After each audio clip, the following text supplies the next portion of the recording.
Hello dear, आप सभी का स्वागत है मेरे यूट्यूब क्लासेस पे।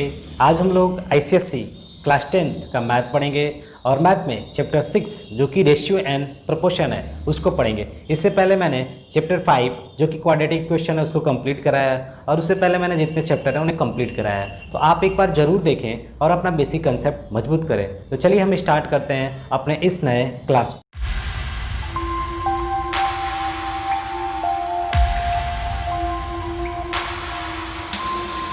रेशियो एंड प्रोपोर्शन, तो रेशियो का मतलब आप जनरली समझ रहे हो। रेशियो दो सेम टाइप के लोगों के बीच में ही होता है। जैसे मैं बोल दूं आपकी उम्र 5 साल है, ठीक है, आपकी उम्र 5 साल है और आपके दोस्त की उम्र 10 ईयर्स है, तो इनके बीच में रेशियो बनेगा, बन जाएगा, ठीक है, क्योंकि दोनों का, जैसे देखो ये 5 साल के हैं और ये 10 ईयर्स है, तो इनके बीच में रेशियो हो जाएगा क्योंकि दोनों का सेम नेचर है। नेचर का मतलब ये अगर ईयर में है तो ये भी क्या है, ईयर में, तो रेशियो क्या होगा 5/10 इक्वल टू 1/2, दैट मीन्स 1:2, ठीक है, बोल सकते हैं। आते क्लियर। अब मैं बोल दूँ यहाँ पर कोई बच्चा 6 kg का है और एक लड़के की उम्र 7 साल है, क्या रेशियो बनेगा? नहीं बनेगा, इनके बीच में रेशियो नॉट पॉसिबल, यानी नहीं होगा। तो रेशियो कहाँ होता है? सेम नेचर के लोगों के बीच में।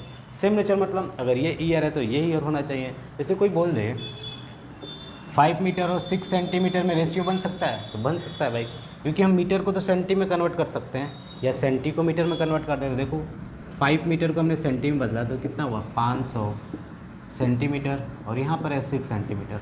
अब इनका रेशियो बताना है तो 500 बटे सेंटी से सेंटी कैंसिल तो होगा क्या 250/3, यानी 250/3, ठीक है, बातें समझ रहे हो। तो रेशियो कहाँ बनता है? सेम नेचर के लोगों के बीच में। अगर नेचर सेम नहीं है तो आप अगर जानते हो कन्वर्जन करना, यहाँ पर तो आसान था कि हमने सेंटी में बदल दिया, लेकिन क्या हम केजी को ईयर में बदल सकते हैं? नहीं बदल सकते हैं, तो रेशियो यहाँ पर होगा नहीं। अब बात आती है प्रोपोर्शन की। तो प्रोपोर्शन का क्या मतलब है? देखो अगर 4 नंबर हैं, जैसे A B C and D, ठीक है, ये 4 नंबर है, ये प्रोपोर्शन में तभी होंगे जब पहले दो का रेशियो यानी A/B इक्वल हो जाए आखिरी दो के रेशियो के बराबर, यानी पहले दो का रेशियो आपके लास्ट दो के रेशियो के बराबर हो जाए, तो ये क्या होंगे? प्रोपोर्शन में होंगे। क्या होंगे? प्रोपोर्शन में। तो हम क्या बोलेंगे A/B इक्वल टू C/D, ठीक है। अब आप क्रॉस मल्टीप्लाई करोगे तो हो सकता है, देखो AD इक्वल टू BC। तो जब कोई 4 टर्म्स यानी 4 नंबर हो, नंबर मतलब ABCD, तो अगर ऐसे दे दिया यानी लास्ट वाले का ऐसे AD और BC, AD equal to BC, तो समझ जाना ये प्रोपोर्शन में है। अभी जो तो बाहर वाले हैं ना, इनको एक्सट्रीम बोलते हैं। क्या बोलते हैं? एक्सट्रीम। क्या बोलते हैं प्यारे बच्चों? एक्सट्रीम, बाहर वाले। और ये वाले क्या बोला कहलाते हैं? मीन। क्या कहलाता है? मीन, ठीक है। अब एक चीज़ देखो, तो प्रोडक्ट ऑफ एक्सट्रीम यानी बाहर वालों का मल्टीप्लाई और अंदर वाले यानी मीन का मल्टीप्लाई क्या कहलाता है?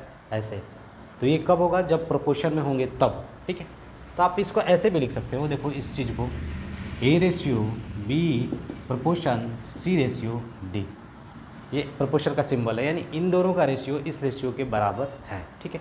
अब आगे चलते हैं। अगर मान लो अगले दिन आपसे ये क्वेश्चन ऐसे लिख दिया कि AD इक्वल टू BC है, यानी 4 टर्म्स है, ऐसे लिखा है ABCD, ऐसे लिखा है, ये ऐसे करके हैं, ठीक है। बोल दे कि ये इसके बराबर है, तो क्या ये प्रोपोर्शंस में होगा? ऐसे बोला तो होला प्रोपोर्शन में होगा भाई, क्योंकि देखो AD है ना, तो हम इसको अगर BD से डिवाइड कर दें, देखो इसको भी BD से डिवाइड कर दिया मैंने, क्योंकि आप जानते हो जैसे कोई रेशियो लिखा है जैसे 2/5, अगर आप इसको 5 से डिवाइड कर रहे हो और इसको भी 5 से डिवाइड कर रहे हो तो रेशियो पर कोई इफेक्ट नहीं पड़ेगा। देखो 2/5:1। अब यहाँ से नीचे 5 है तो 5 हटाने के लिए 5 से मल्टीप्लाई कर दो, 2/5, पहले वाली चीज़ आ गई कि नहीं। तो आप दोनों में डिवाइड कर रहे हो तो रेशियो पर कोई इफेक्ट नहीं होगा, ठीक है। तो यहाँ पर वही कहानी है, BD से डिवाइड किया, D से D कैंसिल, B से B कैंसिल, यानी A/B इक्वल टू C/D, ठीक है। तो भाई A/B मतलब A/B इक्वल टू C/D। हम इन चीज़ों को ऐसे भी तो लिख सकते हैं, प्रोपोर्शन, ठीक है।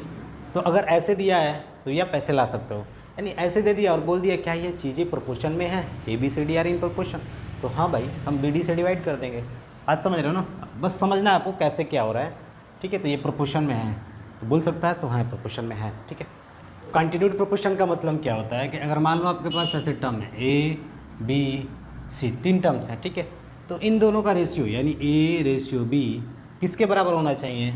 B/C के बराबर होना चाहिए, ठीक है।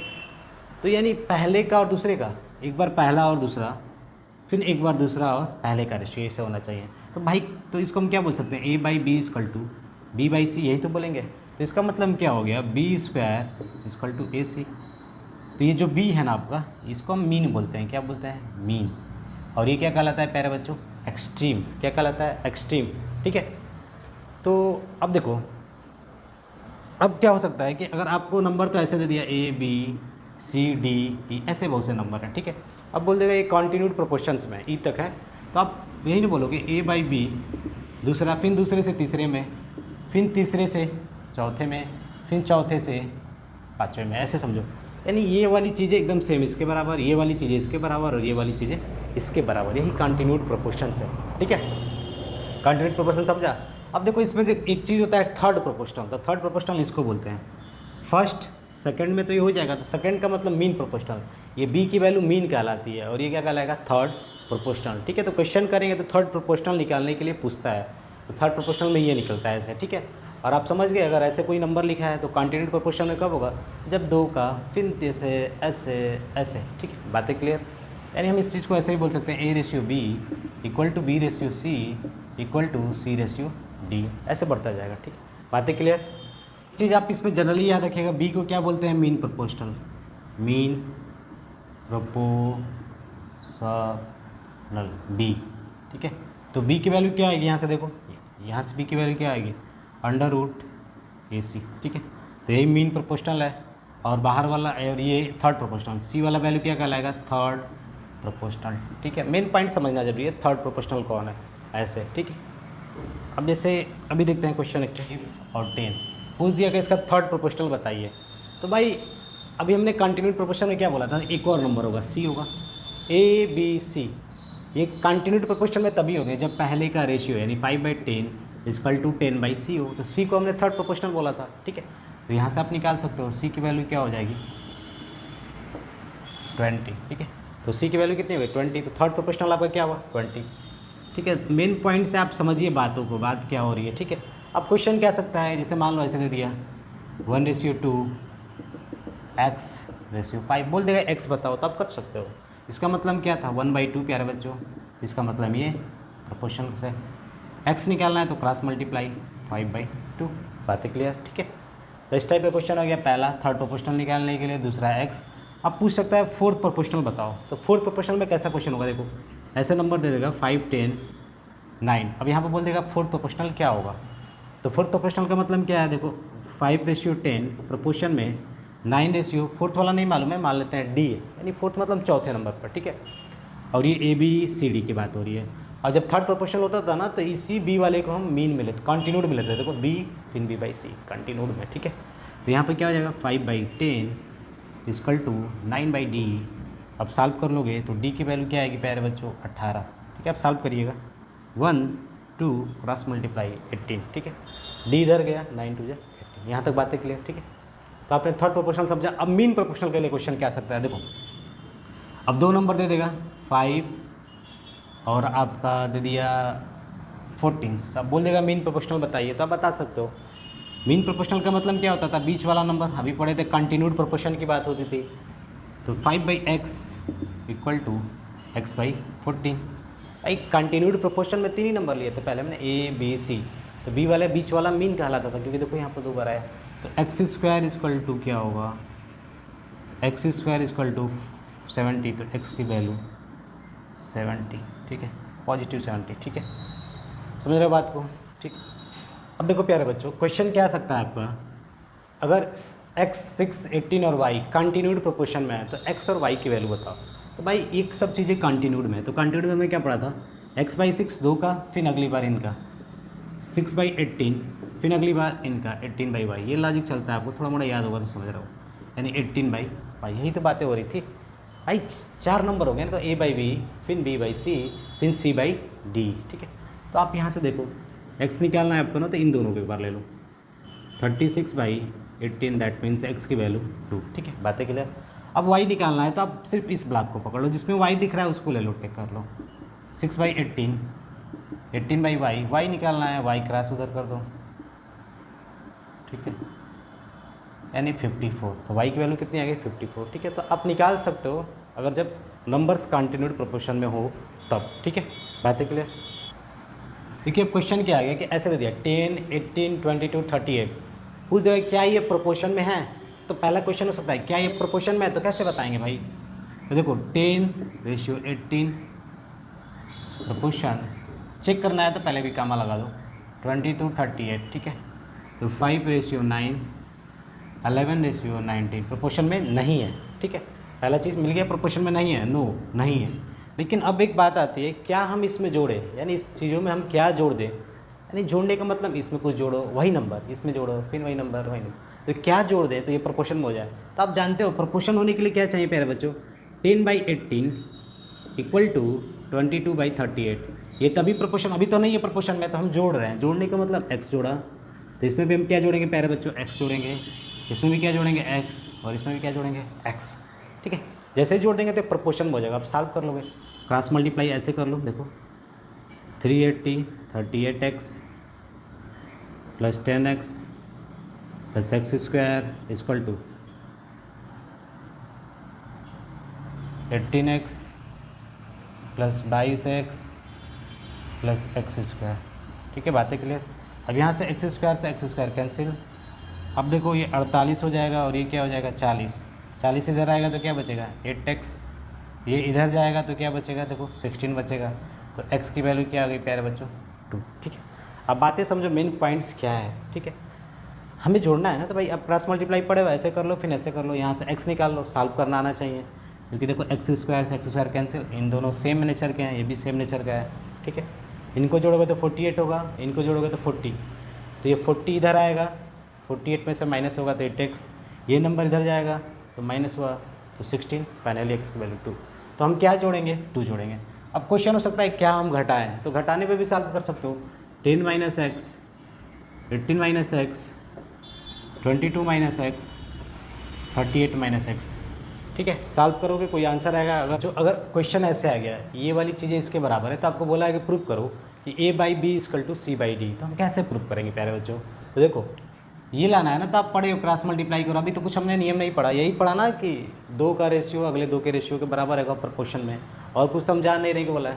तो आप मल्टीप्लाई करो सीधे, a² b² b² c² d² a² d² c² equal to, ऐसे कर दो a² b² abcd, फिर हाँ ab² फिर abcd, फिर यहाँ पर देखो फिर abcd एक बार आएगा, आप मल्टीप्लाई करके चेक कर सकते हो, फिर c² d² चेक कर लो, ठीक है।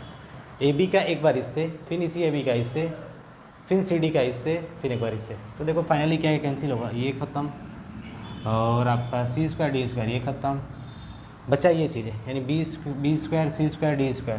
तो यहाँ पर क्या है प्यारे बच्चों 2ab cd, ठीक है, b² c² d² a², ठीक है, यही है। तो अब हम क्या कर सकते हैं प्यारे बच्चों, तो अब हम करना क्या है कि यहाँ से हम नीचे डिवाइड करते जाएंगे abcd से, abcd से, यहाँ पे भी abcd से डिवाइड करेंगे और यहाँ पे भी abcd से डिवाइड करेंगे, ठीक है। ऐसे डिवाइड करोगे ना, तो देखो ये BC है ना, BC से BC कैंसिल, तो मिलेगा BC/AD मिलेगा, प्लस यहाँ पर मिलेगा आपका AD/BC मिलेगा, क्योंकि देखो A और D कैंसिल, तो एक ऊपर AD बचा, नीचे BC, ठीक है। तो ये फाइनली कितना आ गया प्यारे बच्चों 2, ठीक है। तो अब एक चीज़ देखो, अब हम इसे कैसे लाएंगे a/b, यानी हमें लाना क्या है a/b = c/d, ठीक है। तो ये जो वैल्यू है ना, ये क्या हो सकती है, ये तो मानो x होगी पूरा, और ये वाली क्या होगी, जस्ट इसका उल्टा होगी 1/x होगी कि नहीं, सोचो थोड़ा ध्यान से। ये अगर पूरा x है BC/AD, तो ये तो इसका उल्टा ही है ना भाई, AD/BC। तो यानी दो नंबर को हम जोड़े हैं x + 1/x, तो कितना आ रहा है प्यारे बच्चों 2। तो x की वैल्यू क्या होगी यहाँ पर, x की वैल्यू 1 होगी, आप कभी भी निकालोगे तो x की वैल्यू कितनी आ गई 1 यहाँ पर। तो इसका मतलब ये जो पूरी वैल्यू है ये क्या होगी 1 के बराबर होगी, यानी BC/AD = 1 के बराबर। अब यहाँ से आप सॉल्व कर सकते हो, कैसे सॉल्व करोगे, देखो AD को उधर भेज दो, तो BC = AD, ठीक है, BC = AD हो गया। तो अब अभी लाना क्या है a/b, तो हो सकता है ना भाई a/b = b इधर आया c/d, ठीक है भाई, b इधर चला गया a/b और d इधर आ गया c/d, आप आगे पीछे लिख सकते हो, कोई मतलब नहीं है, ठीक है। तो मैंने क्या समझा कि ये जो पूरा है ना, मैंने x माना, ये वाली पूरी वैल्यू x है, तो ये तो इसका उल्टा ही है ना भाई, AD/BC हो गया तो 1/x हो गया। तो जब आप इस प्रकार का इक्वेशन होगा x + 1/x = 2, तो x की वैल्यू क्या आएगी यहाँ पे 1 आएगी। कैसे सॉल्व करते हैं देख लो, ये भी x² + 1 = 2x, ये इधर आएगा x² - 2x + 1 = 0। तो ये किसका फॉर्म होगा प्यारे बच्चों, a - b का होल स्क्वायर x - 1 का होल स्क्वायर। तो x की वैल्यू क्या होगी प्यारे बच्चों 1, इसलिए मैंने यहाँ 1 माना। ठीक है, तो आप आइडिया लगा सकते हो और भी इससे आइडिया आप इवॉल्व कर सकते हो जैसे आप इजीली सॉल्व कर सको। ठीक है, तो मुझे यहाँ पे यही दिखा है कि ये x की तरह दिख रहा है। मान लिया कि x है तो इसका उल्टा क्या होगा प्यारे बच्चों 1/x, तो x + 1/x 2 है, तो x की वैल्यू क्या होगी 1। ये कैसे होगा, क्योंकि आप 1 1 रखोगे तो 2 होगा, और कोई नंबर रखोगे तो आप देख सकते हो। ठीक है, सॉल्व कर सकते हो। प्यारे बच्चों यहाँ पर दिया है अगर a/b c/d के बराबर हो और a = c हो तो b क्या तब b = d होगा। कुछ हम प्रॉपर्टीज़ पढ़ेंगे, रिजल्ट्स होते हैं जो प्रोपोर्शन में कुछ रिजल्ट आ रहे हैं उन्हीं को हम समझेंगे। तो भाई a = c है, यानी a की वैल्यू c के बराबर है। ठीक है, तो देखो इसको हम कैसे लिखते हैं a/b c/d, a c के बराबर कह रहे हैं बच्चों, तो हम क्या बोल सकते हैं c को हम a लिख सकते हैं कि नहीं, क्योंकि आपस में बराबर है भाई, सिंस a = c, तो हमने c की जगह a लिख दिया, तो a से क्या होगा कैंसिल, तो फाइनली क्या हो जाएगा ऊपर 1/b 1/d, तो यहाँ से b = d। प्रैक्टिकली आप समझ गए तो होगा भाई। ठीक है, अब अगर दे दिया a/b = c/d, यानी ये प्रोपोर्शंस में है, तो क्या ये चीज़ें ऐसी होंगी, यानी उल्टा जस्ट b/a d/c क्या होगी, तो होगा भाई। कैसे कब देखो, आप जानते हो रेशियो में आप किसी नंबर से डिवाइड करो या मल्टीप्लाई करो, दोनों तरफ करना चाहिए। जैसे यहाँ पर देखो a/b है ना = c/d है। ठीक है, तो आप क्या करो कि मुझे b/a लाना है ना, तो इस वाले चीज़ों को मैंने क्या किया, इस चीज़ में मैंने इसको नीचे रख दिया 1/a/b कर दिया = 1/c/d किया। देखो दोनों काम दोनों तरफ किया है, यानी इसका मतलब क्या है, मैं इससे 1 में डिवाइड कर रहा हूँ और इससे 1 में डिवाइड कर रहा हूँ, तो दोनों तरफ सेम काम कर रहा हूँ। तो आप जानते हो कैसे होता है ये, तो b ऊपर चला जाएगा b/a d/c हो गया कि नहीं प्रूफ। ठीक है, देखो रेशियो में अगर इसकी इधर वाली चीज़ें इसके बराबर है, तो आप इधर अगर 2 से मल्टीप्लाई कर रहे हो ना प्यारे बच्चों, तो आप इधर भी 2 से करो, कोई फ़र्क नहीं पड़ेगा। ठीक है, समझ रहे बात को। अगर आप इधर 1/2 से डिवाइड 1/2 से मल्टीप्लाई करो तो इधर भी 1/2 से करो, कोई फ़र्क नहीं पड़ेगा। अगर आप इसमें 2 से डिवाइड कर रहे हो प्यारे बच्चों, तो इधर भी आप 2 से डिवाइड करो, कोई फ़र्क रेशियो में नहीं पड़ेगा, यानी सेम रहेगा। ठीक है, क्योंकि आप जो इधर काम किया उधर भी काम वही करना है। ठीक है, बातें क्लियर। ठीक है, तो मैंने ये क्या किया, अब ये भी समझ रहे हो कैसे होता है ये आप लॉजिकली जान रहे हो कि ये ऊपर मिल जाता है और ये ऊपर मिलता है, क्योंकि आप समझे होंगे 2/3 जैसे पढ़ते हो, 4/6 ये इससे मिलता था नीचे वाला और ये ऊपर, तो देखो ये नीचे वाला ऊपर। ठीक है, बातें क्लियर भाई। बहुत से बच्चे सोचेंगे कि 1 है तो 1 का मतलब 1/1 नहीं हो सकता है, हो सकता है भाई, तो ऐसे नहीं हो जाएगा। मैंने तो ये लिखा b/a। ठीक है, 1 को 1/1 भी लिख सकते हैं। ठीक है, बातें देखो प्यारे बच्चों, अगर 4 नंबर है यानी a b और c d ये प्रोपोर्शंस में है, तो इन्वर्टेंडो यानी, तो इसमें हम क्या जानेंगे। देखो इन्वर्टेंडो का मतलब क्या होगा, आप जस्ट उल्टा करो, उल्टा मतलब a/b है तो b/a का रेशियो d/c के बराबर होगा। यानी ये चीज़ें जब ऐसे हैं, यानी a/b = c/d है, ये प्रोपोर्शंस में है, तो ये इम्प्लाई करेगा क्या ये चीज़ें इसके बराबर नहीं होगी। तो अभी समझ लेते हैं होगा कि नहीं होगा। देखो a को मैंने माना 4, b को माना मैंने 10, प्रोपोर्शंस 20 और आपका हो गया 50। ठीक है, अभी आपने ये बोला ना कि a/b = c/d, ये चीज़ें ऐसे हैं, तो क्या इसका उल्टा बराबर नहीं होगा। तो चेक कर लेते हैं, 10/4 50/20 होगा भाई 5/2, तो यही क्या है इन्वर्टेंडो है। तो अगर ये प्रोपोर्शंस में है तभी a b c and d are in proportion, बातें समझ रहे हो, यानी प्रोपोर्शंस में होने चाहिए। ठीक है, बातें क्लियर। अल्टरनेटिव क्या है, अल्टरनेटिव ये बोलता है कि अगर ये भी प्रोपोर्शंस में है a b c d, ठीक है, ये प्रोपोर्शंस में है चारों नंबर। ठीक है, तो अब हम अल्टरनेटिव का मतलब a/c = b/d होगा, ये बोल रहा है। क्या ये होगा, तो आप इसको भी प्रैक्टिकली समझ सकते हो। देखो a/c बोला है ना, तो 4/20 = b/d 20/50 10/50 सॉरी। ठीक है, क्योंकि देखो a/c यानी a/c हो गया, b/d हो गया, 0 0 कैंसिल, 4 1 4 4 1/5 तो होगा भाई। ठीक है, तो ये अल्टरनेटिव है। ठीक है, यानी a तो इधर c, इधर b तो इधर d। ठीक है, लेकिन एक चीज़ आप इसे प्रैक्टिकली समझोगे तो बहुत ईजिली समझ में आएगा। कोई आप प्रोपोर्शंस वाला कोई सोच लो, जैसे मैंने थिंक किया प्रोपोर्शन में ये हैं, तो इसके बाद आप प्रैक्टिकली इन्वर्टेंडो क्या होता है, जस्ट इसका उल्टा, यानी ए बाई ए रेशियो बी है तो बी रेशियो ए, ठीक है। और ये इन अल्टरनेटिव मतलब A ratio C B ratio D, ठीक है, बातें क्लियर, ठीक है। कॉम्पोनेंडो, ठीक है, ए बी सी और डी प्रोपोर्शंस में है, तो प्रोपोर्शंस का मतलब क्या होता है प्यारे बच्चों, a by b equal to c by d, ठीक है, यही बातें होती है। अब कॉम्पोनेंडो, तो अगर मैं यहाँ पर एक जोड़ दूँ, देखो इसमें 1 मैंने जोड़ा, इसमें भी 1 जोड़ा, मैंने बोला था ना कि आप जो काम इधर कर रहे हो उधर करो, रेशियो पर कोई फ़र्क नहीं पड़ेगा। तो a plus B by b equal to C plus D by d, तो ये कॉम्पोनेंडो आ गया, ठीक है। अब डिविडेंडो की बात करते हैं, वहाँ पे भी यही कहानी है, ये भी प्रोपोर्शन में है 4 नंबर, यानी जब प्रोपोर्शन में होगा तभी की बात हो रही है, यानी A B C and D are in proportion, तो आप यहाँ पे माइनस कर दो, इधर से भी माइनस करो एक, इधर से भी एक माइनस करो, तो फाइनली क्या होगा, a minus B by b c minus D by d. कैसे आया आप समझ रहे हो, एलसीएम निकालना आता ही है, डी और 1 का एलसीएम डी सी माइनस डी, ठीक है। तो ये इसके बराबर होगा, तो ये आप प्रैक्टिकली कैसे समझोगे कि होगा, तो आप वही कहानी है, जैसे देखो ए को मैंने 2 माना, बी को मैंने 10 माना, इसको 7 माना, इसको मैंने 35 माना, मैं ए प्लस बी करके पहले इसको चेक कर लेता हूँ, ए प्लस बी यानी 2 10, यहाँ पे 10, क्या इसके बराबर होगा, 7 प्लस 35 बाई 35, 12 बटे 10, 42 बाई 35, 6 2 6 जा 12, 2 5 जा 10, 7 6 7 5 जा 35, भाई 6/5 6/5 ये तो हो गया। तो आप देखो, अगर आपको डाउट्स हो रहा है कि कैसे होगा भाई, तो आप प्रैक्टिकली कोई नंबर सोचो, लेकिन ऐसा सोचना जो प्रोपोर्शंस में क्या हो। तो 2/10 7/35 ये प्रोपोर्शन में है, क्योंकि देखो 2 1 जा 2 2 5 जा 10 7 1 जा 7 7 5 जा 35। अब आप क्या करो, इन दोनों को जोड़ो, जैसे बोला है ना ए प्लस बी बाई बी, फिर ए प्लस बी बाई, चेक करो, फाइनली आएगा। इसी तरह आप इसको भी चेक कर सकते हो अपने डाउट्स दूर करने के लिए, ठीक है। तो ये रहा कंपोनेंडो और ये रहा डिविडेंडो, ठीक है।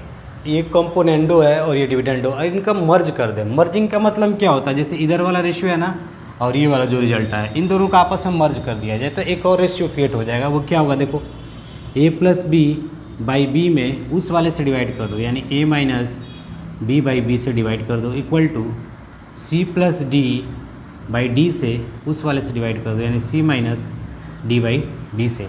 तो आप पाओगे finally A plus B by A minus B equal to C plus D by C minus D. ये भी हो रहा है, बातें क्लियर है, क्योंकि मैंने बोला था ये भाई ये किसके बराबर है, यानी ये रेशियो और ये रेशियो है। तो आपने क्या किया, दोनों तरफ इससे डिवाइड किया और इससे डिवाइड किया, ठीक है। तो ए माइनस बी, तो बी से देखो ये बी ऊपर जाएगा तो बी से भी कैंसिल हो जाएगा, तो बचेगा फाइनली ये। तो ये रेशियो हो सकता है। अगर इसको भी प्रैक्टिकली समझना है तो आप समझ सकते हो। देखो मैं इसी की बात कर रहा हूँ, यही मेरा है, ठीक है। तो ए की जगह पर मैंने 2 रखा और बी की जगह पर 10, तो 2 और 10 कितना हो जाएगा 12। 2 में से 10 गया तो कितना बचेगा प्यारे बच्चों, -2 में से 10 गया तो -8 equal to C plus D, यानी 7 और 35 42, सी माइनस डी तो क्या होगा -28, ठीक है। माइनस से माइनस कैंसिल, 4 3 जा 12, 4 2 जा 8। अब यहाँ पर देखो 14 3 जा 14 हो गया कि नहीं, 3/2। तो आप मर्ज करके भी कॉम्पोनेंडो और डिविडेंडो को मर्ज करके आप एक रिजल्ट बना सकते हो। ये यानी a plus b a minus b c plus D by C minus d, इसी को बोलते हैं कॉम्पोनेंडो एंड डिविडेंडो। इसी को क्या बोलते हैं, कॉम्पोनेंडो और डिविडेंडो, ठीक है। ठीक है, बोल दिया इसे। क्या ये चीज़ें इसके बराबर होगी, आपसे पूछ दिया कि a plus B by A minus B equal to C plus d C minus d, क्या ये इसके बराबर होगा, बात है। जैसे बोल दिया कि ये प्रोपोर्शंस में है और पहला ऑप्शन दे दिया, क्या ये सही होगा, सही होगा भाई। अभी मैंने चेक किया था, क्योंकि भाई जब 4 नंबर प्रोपोर्शंस में हो, अगर आपको नहीं लग रहा है कि नहीं सही है तो आप नंबर सोचो ना, आपके हाथ में है नंबर सोचना, ठीक है। सोचो 1/2 4/8, a by b c by d, जैसे जैसे बोला है करते जाओ। ए प्लस बी यानी 2 1 3, ए minus B -1, A plus b a minus B, -4। अब सॉल्व कर लो ना, माइनस से माइनस कैंसिल, इधर भी 3 इधर भी 3। बात है क्लियर? जब ये प्रोपोर्शंस में रहेगा तभी ये सही है, ठीक है। अब इसका उल्टा भी तो सही हो सकता है प्यारे बच्चों, a minus B A plus B equal to C minus D C plus D. हो सकता है कि नहीं? हो सकता है भाई। आप इसको भी चेक कर सकते हो वैसे प्रैक्टिकली, ठीक है। देखो इसको समझ लेते हैं, a माइनस बी तो मतलब -1, a प्लस बी 3, यहाँ पर क्या होगा a minus C minus D -4, ठीक है, और यहाँ पर c प्लस डी, यानी 1/3 इक्वल टू 1/3, ठीक है। तो आज के लिए बस इतना ही, मिलते हैं अगले क्लास में, तब तक के लिए धन्यवाद।